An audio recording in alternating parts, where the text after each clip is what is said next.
Christmas time, we're all looking for gifts. Cookbooks make a great gift. Here with Chef John Bennett. You got a little cookbook, don't you? My sister and I wrote a cookbook in memory of my nephew, Chip Sears, who was a chef in Oklahoma City. In fact, worked with me for a long time. And Chip's philosophy was if 4 ingredients were good, 20 were better. So it was a grueling process to get to the point of knocking these recipes down for 10 or 12 people. The book is really beautiful. It's beautifully illustrated. We've got family recipes in it. It's got his recipes and side recipes, a glossary and index. It's really a beautiful book. And now this book is written after Chip died in an accident a couple years ago. Right. And the proceeds go to help his children, right? Yes, Olivia and Isabel, and they're 9 and 12. Chip worked a lot of places around town. Talk about that for a minute. Worked at the Metro, and still they serve the butternut squash soup and the avocado soup there. Worked with me at Nona's when we were on the south side. He had the chef's kitchen, Right. which was his own place, and and he and I were on Oprah.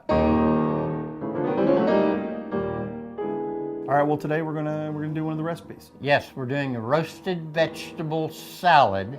I took a little poetic license, and I'm sure Chip wouldn't care, but we're just going to do roasted vegetables that will have many dimensions, many things. All right.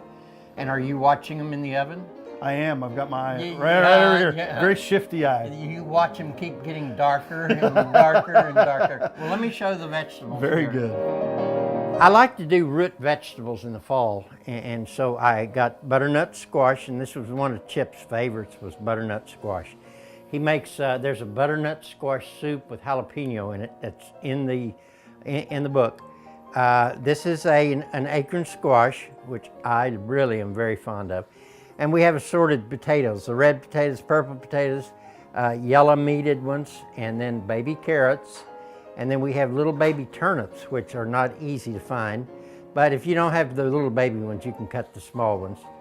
Assorted peppers. He loved to use these assorted peppers. They're not hot. They just have a good flavor. And of course, an onion.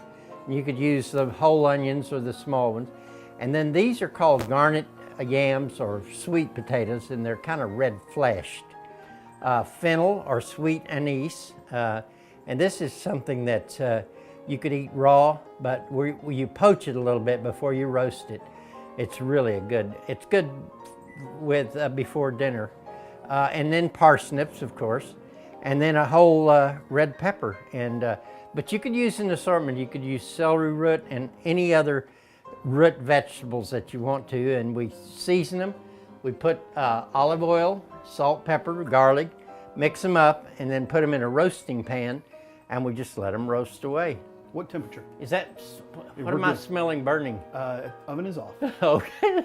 So what temperature you cook those at? About 375.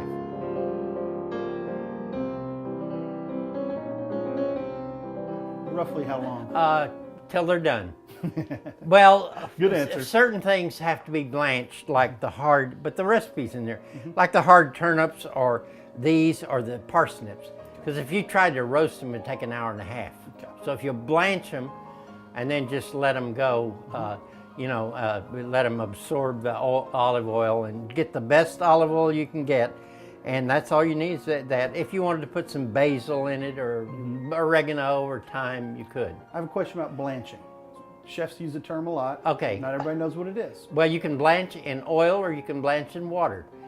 We blanch these in water, and you put the water on, bring it to a boil, drop the item in, let it cook until a knife easily pierces it. Okay. Then you pour the water off, and then that's when you can roast them so that they'll start absorbing, because they've softened up enough that they can absorb all the flavors. I like the blackness of it. Yeah, that's I'm going to let it get just a little bit blacker. Yeah, I wasn't sure. I thought maybe a little more, but I didn't want to ruin it and get yelled at. I would never yell at you. So, Chef, where can we find this book? Well, you can buy it at Full Circle Bookstore, 50 Penn Place, but we have it in selected restaurants. Metro, Kyle's, Tasting Room, the Coach House, and 2 or 3 others. And many other great. And many other great restaurants. Here's one now. But if you buy it in the restaurant, which we would love that, then there is not, they get the full proceeds. Oh, very good. So, you know, the kids do. Okay.